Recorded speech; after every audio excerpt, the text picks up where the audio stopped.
Hey everybody, Rob Maurer here, and today we are of course talking about Tesla's announcement that they will be raising an additional $2 to $2.3 billion in cash, despite the fact that both CEO Elon Musk and CFO Zach Kirkhorn said on the Q4 earnings call a couple weeks back that they do not need to raise capital and that they had no plans to.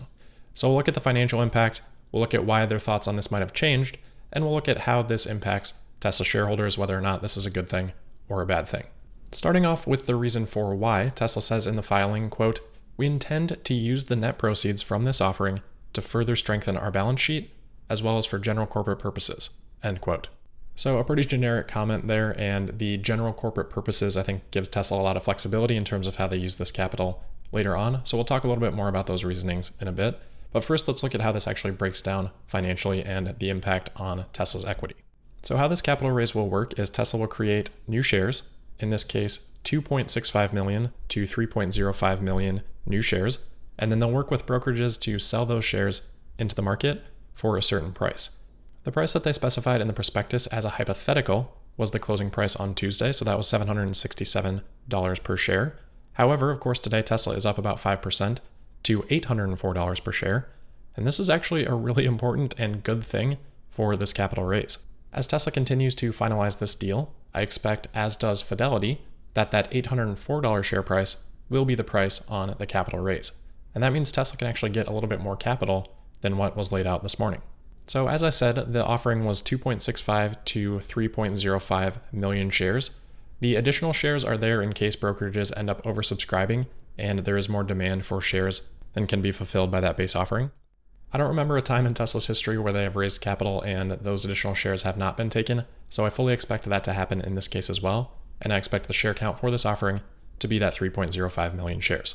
So net of all the fees that Tesla has to pay to do this offering, they expected to raise $2.3 billion at that $767 share price. But again, because the share price has increased to $804 per share, that will now net them $2.42 billion roughly after fees. So just because the stock went up today, Tesla will gain an additional $110 million of cash for no additional cost. Or if they felt like that additional cash was unnecessary, they could raise the same amount that they wanted to this morning, that $2.3 billion level, with 139,000 fewer shares and thus less dilution. So Tesla should be quite happy with the performance of the stock today. Taking a look at dilution then, and assuming Tesla does hit that oversubscription and they do issue that full 3.05 million new shares, Tesla started before the raise with a share count just over 181 million shares outstanding. So this would move that number up to about 184.1 million total shares. After fees, I expect that to net Tesla about $2.4 billion. So in exchange for that cash, Tesla is diluting the equity by 1.7%. To make that more understandable, it's best to think of it in terms of earnings per share. So if Tesla had 181 million shares outstanding before, let's say they earned $1 in earnings per share, that would mean they earned $181 million. Well, if they still earned $181 million, but now you have to spread that over 184 million shares, your actual earnings per share goes from $1 of earnings per share down to 98.3 cents per share. So that's the impact of dilution. The only reason that you would be okay with that dilution is that you believe the new capital provided by that dilutionary event actually gives you the power to grow earnings more than the impact of that dilution over time.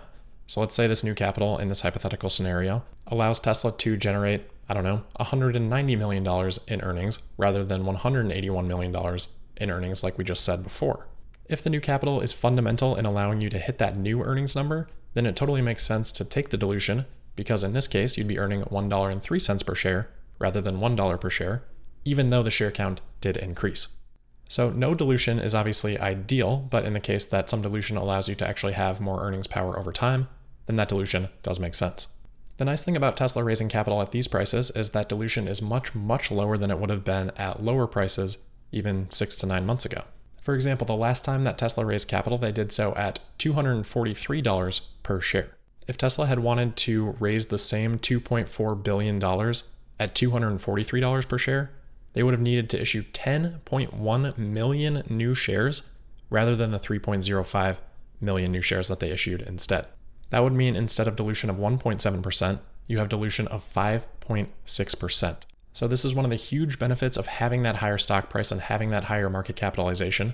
And that's why the analysts on the call were focused on asking if Tesla would raise capital at these higher prices. So let's talk about that then, because Elon was asked multiple times on the call about raising capital, and in response, the first time he said, among other things, quote, "We're actually spending money as quickly as we can spend it sensibly," end quote, adding, quote, "But we're spending money, I think, efficiently, and we're not artificially limiting our progress, and then despite all that, we are still generating positive cash. So in light of that, it doesn't make sense to raise money, because we expect to generate cash despite this growth level," end quote. In addition to that, on the cash flow line of the Outlook section of the Q4 earnings report, Tesla says, quote, "We expect positive quarterly free cash flow going forward, with possible temporary exceptions, particularly around the launch and ramp of new products. We continue to believe our business has grown to the point of being self-funding," end quote. All right, so we have Elon literally saying it doesn't make sense to raise money, and then we have Tesla in the shareholder letter saying that they expect to be self-funding going forward. So what is going on here that they're raising capital? Well, things change, and they change quickly. The day of the earnings call, the stock closed at $581 per share. So at $767, where the stock closed yesterday, the share price was 32% higher at that point in time than when Elon made those comments.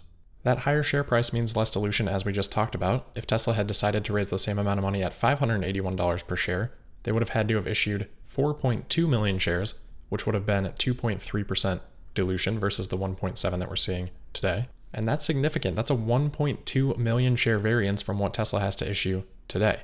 The value of 1.2 million shares at $804 per share is almost $1 billion. And by the way, back to our $243 per share example, where Tesla last raised capital, if Tesla would have issued this amount at that price, there would have been about a 7 million share variance, which at $804 per share represents about $5.6 billion in value. So the price matters, and the price has changed significantly since these comments were made by Tesla. Even setting the difference in share price aside, things move quickly at Tesla. It's been a couple of weeks here. Some decisions may have been made that changed their point of view over those couple of weeks on how to best use their capital. Tesla did just release their 10K annual report as well, and they kind of addressed this in the 10K, saying, quote, "Our capital expenditures are difficult to project beyond the short term, given the number and breadth of our core projects at any given time. For example, the curve of any new product ramp, such as for Model Y and the Solar Roof, is inherently subject to uncertainty of timing, and if we are able to meet various milestones along such ramp more quickly than expected, our capital expenditures may be accelerated," end quote. As we said in the opening though, Tesla didn't specify anything that they're trying to accelerate with this new capital. They gave the reason of improving their balance sheet and general corporate purposes. If we take Tesla at their word on that, there are a lot of benefits to an improved balance sheet. That represents improved financial stability, which credit ratings can recognize. So I think we're well overdue for an upgrade on Tesla's rating from Moody's. And then in November, S&P Global also said that the outlook had shifted to positive for their ratings of Tesla, meaning they were likely to be upgrading Tesla's rating in the future. This probably secures that and could maybe lead to a better rating than they would have received otherwise. That improved financial stability and the recognition of that improved financial stability means Tesla can create better terms for themselves, both when negotiating for access to debt or working capital, things like that, or even with suppliers in supplier agreements. A supplier is more willing to work with a company that they believe to be on solid financial ground, so that perception is important, and the credit ratings play into that perception. So Tesla may be able to leverage that into something like, for example, more flexible payment terms, which would allow Tesla to improve their working capital position. Things like that can have an impact not only on how Wall Street interprets the financials, but also in the actual fundamentals of the business, because higher working capital means that Tesla can reduce the carrying debt that they need, which can trickle down to the bottom line, benefiting earnings per share, like we talked about earlier. And that's just one example. Obviously, you wouldn't want to raise capital just to reduce your debt load. Elon addressed that thoroughly on the call, as did we. The point is just to illustrate some of the benefits that financial stability can provide. The other main benefit here, and I believe the biggest benefit in this case, is simply reduced risk. The more cash Tesla has on hand, the greater they're able to weather any financial storms, like a recession, supplier issue, natural event, force majeure, as Elon likes to call them. Things like that. Tesla needs to exist going forward. The more cash they have on hand, the greater the chance they have of existing in the future. This capital raise apparently puts Tesla over a nice milestone where they are net cash positive, meaning the actual cash they have on hand outweighs the debt that they have after accounting for the likelihood of conversion on some of those convertible bond debts. At this share price, it's extremely likely that all of those do convert, so it's pretty cool for Tesla to be in this position. Essentially, that means that theoretically, Tesla could just pay off all their debt with cash and be completely debt-free. Now, that probably wouldn't leave them with enough working capital to manage the business, and it also wouldn't make sense to use the cash in that way, as we again have discussed. But it's no different than personal finance. If you reach the point where you have more cash in the bank than you have outstanding debt, that's a good feeling. So there are a lot of benefits here, despite Tesla saying that they don't need or necessarily want to raise capital a couple of weeks ago. The best time to raise capital, coincidentally, is when you don't need it. That's when you can get the best terms, and Tesla is taking advantage of that right now. The only reason not to raise capital, as we discussed, is that dilution impact, and at 1.7%, that's pretty small. Now, of course, the bearish point of view on this news would be that Tesla's cash flow outlook has diminished or was never as strong as they let on, and that's why Tesla now needs to raise capital. I, of course, don't agree with that point of view, but I wanted to at least acknowledge it. My perspective on all of this is neutral to slightly positive. I, of course, wish Tesla could avoid as much dilution as possible, but it is really nice to have that extra cash balance on hand. And with the share price being at all-time highs, now is a great time to do it. And of course, if Tesla can actually accelerate any projects, then fully in support of this capital raise. Maybe we'll get some insight into that during Tesla's battery and powertrain investor day.